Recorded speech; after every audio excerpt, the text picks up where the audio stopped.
प्रभा जी अपनी बेटी सुहाना को अचानक आया हुआ देखकर चौंक गई थी और खुशी से उन्होंने उसे गले लगा लिया। प्रभा जी की खुशी का कोई ठिकाना नहीं था। वो खुश हो भी क्यों ना, उनकी बेटी उनसे 2 वर्षों के बाद जो मिल रही थी। अपनी मां की आंखों में आंसू देखकर सुहाना ने कहा, ओफो क्या मां, आपका भी कोई जवाब नहीं है। हाँ, जब मुझे विदा किया था तब भी रो रहे थे और अब जब मैं मिली हूं तब भी आपकी आंखों में आंसू हैं। अरे बेटा, ये तो खुशी के आंसू हैं जो तुम्हें देखकर बहने लगते हैं, प्रभा जी ने हंसते हुए कहा और अपनी आंखें वो पोंछने लगी। माँ, ये मेरी सहेलियां हैं, निशा और ये दिव्या। सुहाना ने अपनी सहेलियों का परिचय अपनी माँ से कराया। अच्छा, तुम लोग हाथ मुंह धो लो, तब तक मैं चाय नाश्ते का इंतजाम करती हूँ। हाँ, देखो ना, अभी तक कमला भी काम करने के लिए नहीं आई है, प्रभा जी ने कहा और वो रसोई घर में चली गई। थोड़ी देर बाद सुहाना अपनी सहेलियों के साथ बैठी माँ के हाथ का बना नाश्ता कर रही थी। तभी कमला भी आ गई। कमला सुहाना को देखकर खुशी से उछल पड़ी। अरे दीदी, आप कब आए? मुझे पता होता आप आने वाले हैं तो मैं जल्दी काम करने आ जाती। कमला ने एक सांस में इतनी सारी बातें कह दी। कमला की बात सुनकर सुहाना हंसते हुए बोली, अरे कमला, पहले सांस लेना फिर आगे बोल। सुहाना की बात सुनकर कमला ने कहा, दीदी क्या करूं, मुझे तो रुक रुक कर बोलना ही नहीं आता। दीदी, ये आपकी सहेलियां हैं ना, या आपके साथ अपना गांव देखने आई है ना? कमला ने सुहाना से पूछा। हाँ कमला, ये लोग गांव भी देखना चाहती थी, पर पता है, यहाँ पंडित जी के कुएं की आत्मा से मिलने आई है ये खासकर। सुहाना ने मुस्कुराते हुए जवाब दिया। क्या सुहाना, तुम कुछ भी बोल रही हो क्या? कोई आत्मा से क्यों मिलने आएगा भला?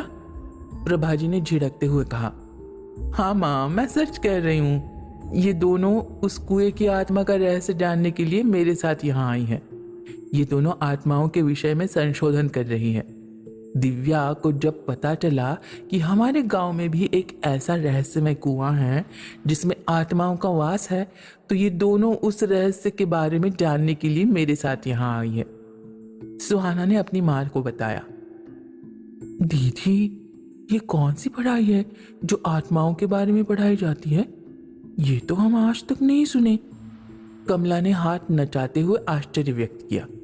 हाँ बाबा, होती है, ऐसी पढ़ाई भी होती है, तुम्हें नहीं पता है। तुम अपना काम करो, ये बात तुम्हारी समझ में नहीं आएगी। हाँ, सुहाना ने कमला से पीछा छुड़ाते हुए कहा। ठीक है, कमला को समझ में नहीं आएगी, पर मुझे तो समझ में आएगी ना, क्योंकि मैं तो पढ़ी लिखी हूँ। कमला की तरह अनपढ़ गंवार तो नहीं हूँ। तुम लोग मुझे समझाओ कि तुम सभी क्या करने आई हो। प्रभा जी ने गंभीरता से कठोर लहजे में पूछा। माँ, दिव्या और निशा आत्माओं की आत्मकथा पर शोध कर रही हैं। ये दोनों अपनी मंत्र शक्तियों से आत्माओं को अपने पास बुलाती है, फिर उनसे उनकी मौत का कारण पूछती हैं। अगर संभव होता है तो ये लोग पुलिस की सहायता से उनके गुनहगारों को सजा भी दिलाती हैं और उन आत्माओं को भूत प्रेत पिशाच की योनि से मुक्त करा देती है। सुहाना ने अपनी माँ से कहा। पता है माँ, जब इन्हें पता चला कि हमारे गांव के पास भी एक ऐसा कुआं है, तो इन दोनों ने कहा कि ये उस पंडित जी के कुएं की आत्मा से मिलना चाहती है, इसलिए मैं इन लोगों को यहाँ लेकर आ गई। पर माँ और कमला, तुम भी अब इस बात को किसी को बताना नहीं। हाँ, किसी को भी पता नहीं चलना चाहिए, नहीं तो पता है ये खबर जंगल की आग की तरह पूरे गांव में फैल जाएंगी। तब लोग विरोध करेंगे और इन दोनों का काम फिर मुश्किल हो जाएगा।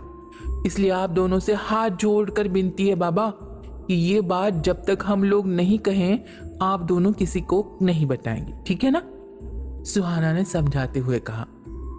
लेकिन सुहाना, इस काम में जान का खतरा है, तुम्हें पता नहीं? मैं इसकी इजाजत नहीं दूंगी तुम्हें, प्रभा जी ने कठोरता से कहा। आंटी जी, किस काम में खतरा नहीं होता भला? जो काम किसी की भलाई और सभी के भले के लिए होता है, उसमें खतरा होना स्वाभाविक है। अगर हमारे शहीदों ने सोचिए, अगर हमारे शहीदों ने भी यही सोचा होता तो हम आज आज़ादी से सांस नहीं ले पाते ना। हम सिर्फ अपने विषय में सोचते हैं, कभी दूसरों के विषय में सोचकर देखिए ना। तब आपको उसके दर्द का एहसास होगा।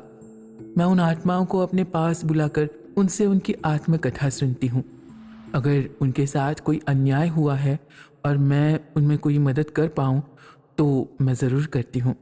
ये शिक्षा मेरे गुरु ने हमें दी है। प्रोफेसर वासु हमारे गुरु हैं। उन्होंने अभी तक बहुत सी आत्माओं की सहायता की है और उनकी आत्मा को प्रेत योनि से मुक्त भी किया है। दिव्या ने गंभीर लहजे में अपनी बात स्पष्ट की। बेटा, बात तो तुम ठीक कर रही हो, पर तुम लोग किसी आदमी से नहीं, आत्मा को अपने पास बुलाओगी, ये सोचकर ही डर लग रहा है। तुम्हारी बात वैसे बिल्कुल सही है कि प्रत्येक आत्मा को कोई इतिहास है। यहाँ पंडित जी के कुएं की आत्मा की भी बहुत ही दुखद कहानी है बेटा। प्रभा जी ने लंबी सांस खींचकर कहा। आंटी जी, वैसे तो मुझे सुहाना ने बताया है, पर मैं आपसे उस आत्मा की आत्मकथा विस्तार से जानना चाहूंगी। निशा ने पूछा। बेटा, वो कहानी मैंने भी अपनी सांस से ही सुनी थी। उन्होंने जो मुझे सुनाया और जो बताया वो आज मैं तुम्हें सुनाती हूँ। प्रभा जी ने इतना कहकर कहानी सुनाना शुरू किया। ये घटना आज से लगभग 100 साल पहले की होगी। हमारा गांव बहुत ही खूबसूरत और खुशहाल गांव था। गांव के बाहर एक मंदिर बना हुआ था। वो मंदिर यहाँ के जमींदार ठाकुर विजय बहादुर राय जी ने बनवाया था। लोग उन्हें ठाकुर राय बहादुर भी कहा करते थे। राय की उपाधि उन्हें अंग्रेजों ने दी थी। ठाकुर राय बहादुर का एक बेटा था। राय बहादुर जितने अच्छे थे और जितनी लोगों की सहायता करने वाले थे, उनका बेटा कैलाश उतना ही अहंकारी, कठोर और अय्याश किस्म का आदमी था। राय बहादुर ने उस मंदिर की देखरेख के लिए एक पुरोहित को नियोजित किया था। गांव वाले उन्हें पंडित जी कहा करते थे। ठाकुर राय बहादुर ने वही मंदिर के पास ही अपनी जमीन पर पंडित जी का बहुत बड़ा घर बनवा दिया था। घर के अहाते में कुआं भी बनवाया था, जिसका पानी बहुत मीठा था। आने जाने वाले उस कुएं का पानी अपनी प्यास बुझाने के लिए इस्तेमाल किया करते। वो कुआं पंडित जी के कुएं के नाम से मशहूर हो गया था। वो कुआं बहुत बड़ा था और उसकी सफाई के लिए उसमें सीढ़ियां बनाई गई थी। इसीलिए भी लोग उस कुएं को देखने आया करते थे। पंडित की प्रसिद्धि दूर दूर तक फैल गई थी, क्योंकि वो बहुत ज्ञानी व्यक्ति थे। उन्हें ज्योतिष का बहुत अच्छा ज्ञान था। लोगों की सहायता वो बिना धन लिए ही किया करते थे, क्योंकि उन्हें खर्च के लिए धन ठाकुर साहब से मिल ही जाता था। फिर पंडित जी का विवाह हो गया। सभी कहते हैं कि उनकी पत्नी अप्सराओं की तरह सुंदर थी। जितनी वो तन से सुंदर थी, उससे कहीं ज्यादा वो मन से भी सुंदर थी। मेरी सास बताती थी, एक रात पता नहीं क्या हुआ, पंडित जी की पत्नी की लाश सुबह उस कुएं में पाई गई। पंडित जी कहीं बाहर गए हुए थे। जब वो लौट कर आए तो उन्हें अपनी पत्नी की मौत की खबर मिली। पत्नी की लाश देखकर वो बावले से हो गए। वो उसी कुएं पर दिन रात बैठते रहे। उन्हें किसी चीज की कोई सुध-बुध नहीं रही। उन्होंने पूजा पाठ सब कुछ छोड़ दिया। लोगों का कहना है कि वो पूरे गांव में घूम घूम कर कहते फिरते थे कि कुंवर कैलाश के दोस्तों ने मेरी पत्नी की इज्जत लूटी है और उसकी हत्या करके उसे कुएं में फेंक दिया है। पुलिस भी आई, पर पुलिस ने कुछ नहीं किया, क्योंकि कैलाश के दोस्तों के खिलाफ कोई सबूत ही नहीं था ना। और आज तक कैलाश पर गांव की किसी लड़की ने उंगली तक नहीं उठाई थी। इसलिए भी पंडित जी की बात पर कोई विश्वास नहीं कर पाया। और एक दिन पंडित जी की भी लाश उसी कुएं से मिली। पंडित जी के मरने के 1 महीने बाद कहते हैं कि एक आदमी उस कुएं पर पानी पीने गया और फिर उसकी भी लाश उसी कुएं में पाई गई। वो आदमी ठाकुर साहब का खास आदमी था। उसके बाद कई लोगों की लाशें उस कुएं में बरामद हुई। पर आश्चर्यचकित करने वाली बात यह थी कि आज तक जितने भी लोगों की मौत हुई है, वो लोग अमीर खानदान से ताल्लुक रखते हैं। आज तक किसी गरीब और अच्छे व्यक्ति की लाश वहां पर नहीं मिली, सिवाय उस ठाकुर के, उस खास आदमी के। उसके बाद कुछ दिन रुक रुक कर लोगों की लाशें उस कुएं में तैरती हुई मिली। वो सभी शहर के अमीर लड़के थे। फिर लोगों ने उधर जाना ही बंद कर दिया। अब वहां तो कोई दिन के उजाले में भी नहीं जाता। एक बार गांव में किसी व्यक्ति का रिश्तेदार आया था और वो घूमते घूमते शाम को उस मंदिर और कुएं के पास चला गया। बहुत घबराया हुआ भागकर वो वहां से निकल आया तो उसने बताया कि वहां कुएं में 2 आत्माएं रहती हैं।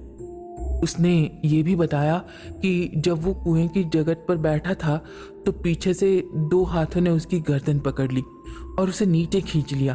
तो उसे एक आवाज आई, इसे यहाँ न लाओ, ये तो इस गांव का मेहमान है। फिर उस ठंडे हाथों ने उसकी गर्दन को छोड़ दिया और उसे कुएं की जगत से नीचे जमीन पर फेंक दिया और गुर्राते हुए यहाँ से चले जाने के लिए कह दिया और फिर दोबारा यहाँ पर ना लौट कर आए वरना वो जिंदा नहीं बचेगा। ऐसी उसे उस आत्मा ने हिदायत दी। वो आदमी अपने पैर सिर पर रखकर वहां से भाग खड़ा हुआ।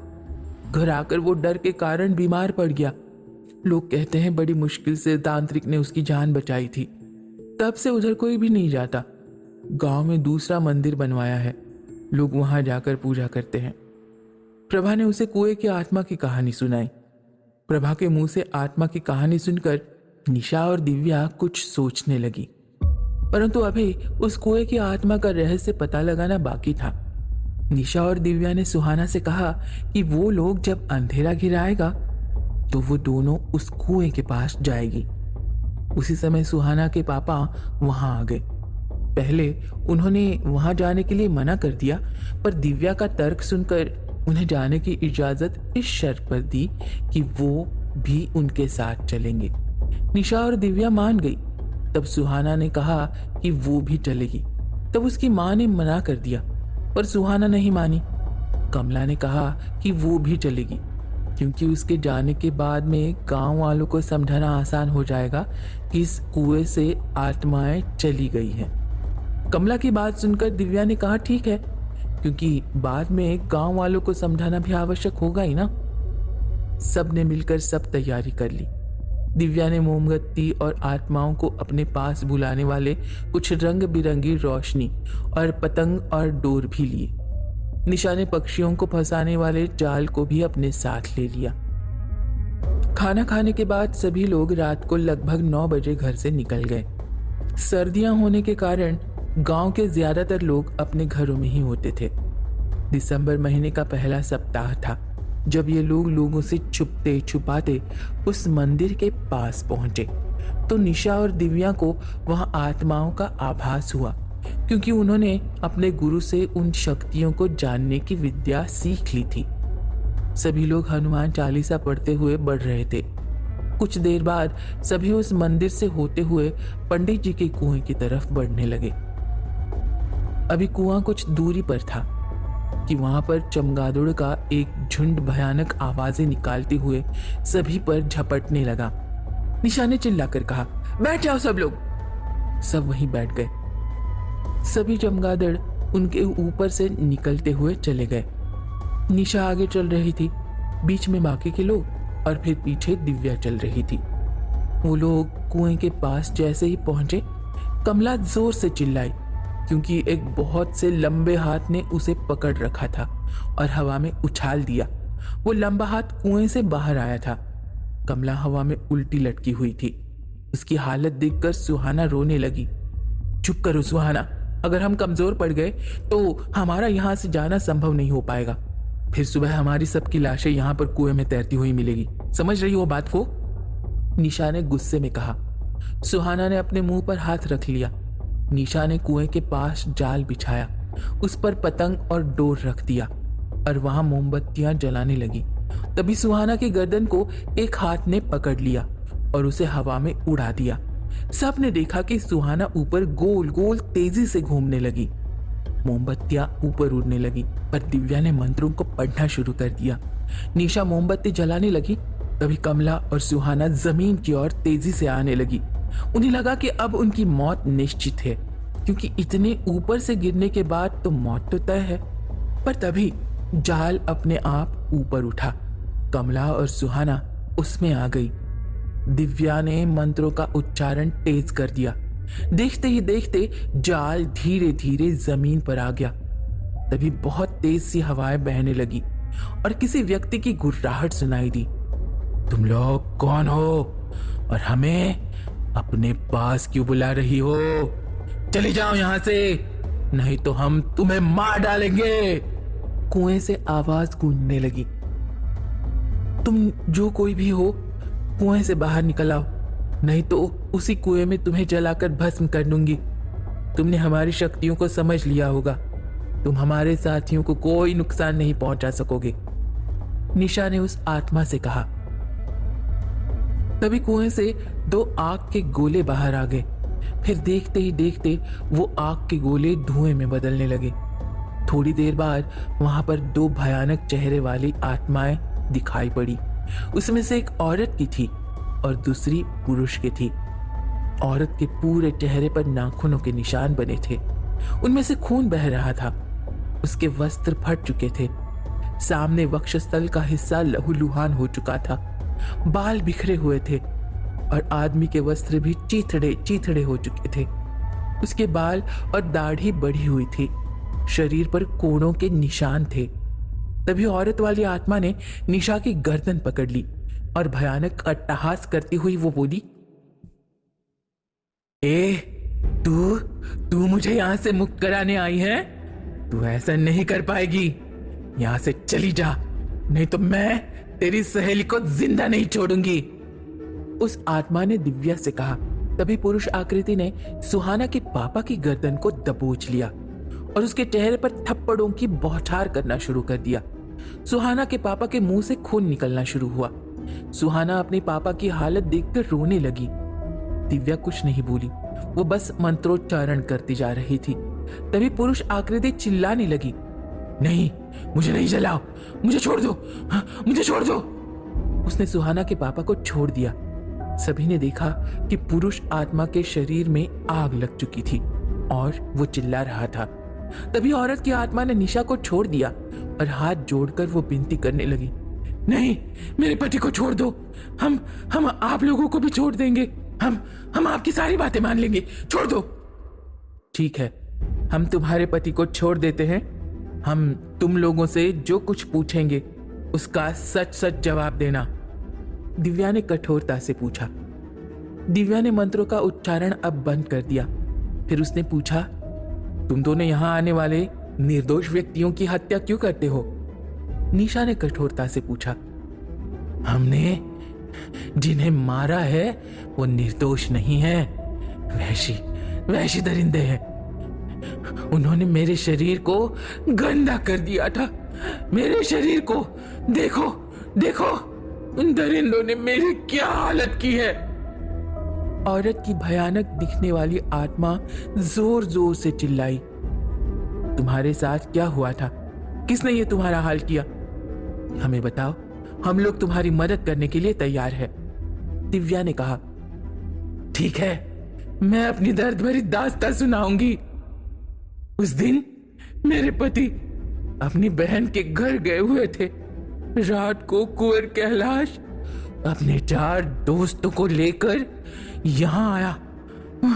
उन्होंने कहा कि उनके दोस्त यहां शिकार खेलने आए हैं। ये लोग आज रात को यहां रुकेंगे, तुम उनके खाने पीने का इंतजाम करना। मैंने कहा, पंडित जी तो नहीं है, मैं अकेली हूं, इन अजनबियों को मैं कैसे यहां रहने दूं? तब उन्होंने कहा, ये उनके दोस्त है, खाना खाने के बाद जंगल में चले जाएंगे, वो यहां नहीं रुकेंगे, चले जाएंगे शिकार खेलने। फिर वो बोला, मेरे दोस्त शराब पीते हैं, पिताजी इन्हें पसंद नहीं करते, इसलिए मैं इन्हें यहाँ लाया हूं। फिर मैंने कुंवर साहब की बात मान ली। कुंवर साहब खाना खाने के बाद यहां से चले गए। उन चारों ने कहा कि वो भी अभी चले जाएंगे, लेकिन वो लोग नहीं गए, रात में यहीं रहे।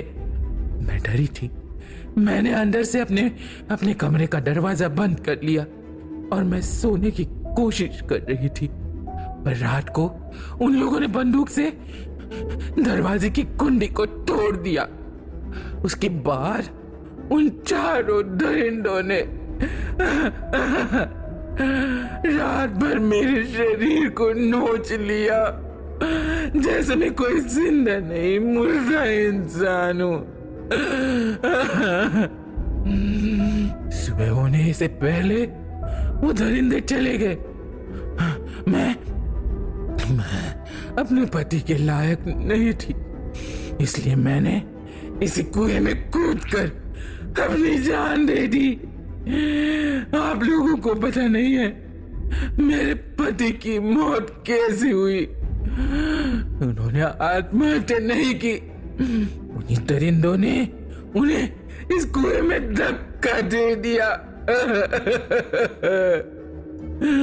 जब वो लोग ऐसा कहते थे कि मेरे साथ कुछ लोगों ने कुकर्म किया था, ये सारी बातें कैलाश को पता चली तो कैलाश ने उन दरिंदों को बहुत लताड़ा और कहा पंडित जी से गवाही दिलवाकर वो उन लोगों को पुलिस के हवाले कर देंगे।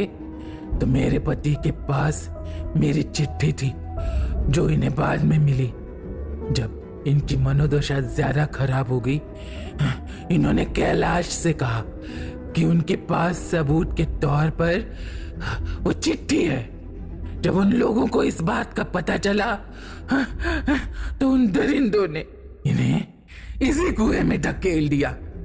उन दरिंदों को चिट्ठी वाली बात ठाकुर साहब के खास आदमी ने पैसे के लालच में बताई थी। हमारी आत्माएं यहाँ भटक रही थी। हम उन दरिंदों से बदला लेने के लिए तड़प रहे थे। तभी वो चारों दरिंदे फिर से यहाँ शिकार खेलने आए और मुझे उनसे बदला लेने का मौका मिला। उसके बाद ठाकुर साहब का खास आदमी शहर के अमीरजादों को मेरे घर में लेकर आता था और गांव की गरीब लड़कियों को रात में उठवा लेता। गांव की 5-6 लड़कियों को उस ठाकुर के आदमी ने उन शहरी दरिंदों के हवाले कर दिया। फिर एक दिन मुझे इन लोगों को मारने का मौका मिला। जब वो लोग इसी कुएं के पास आए, हम दोनों किसी को तभी नुकसान पहुंचा सकते हैं जब वो लोग इस कुएं के पास आसपास आए। इसलिए हमें अपने दुश्मनों को खत्म करने में 10 साल लगे। 10 साल। जब यहाँ रुक रुक कर हत्याएं होने लगी तो लोगों ने इस कुएं को पंडित जी की आत्मा वाला रहस्यमय कुआं बना दिया। उसके बाद यहाँ लोगों ने आना जाना बंद कर दिया। हम दोनों शांतिपूर्ण ढंग से यहाँ रहने लगे। हम जीते जी एक साथ नहीं रह सके, अब आत्मा बनकर एक साथ रहते हैं यहाँ पर और हमेशा एक दूसरे के साथ रहना चाहते हैं।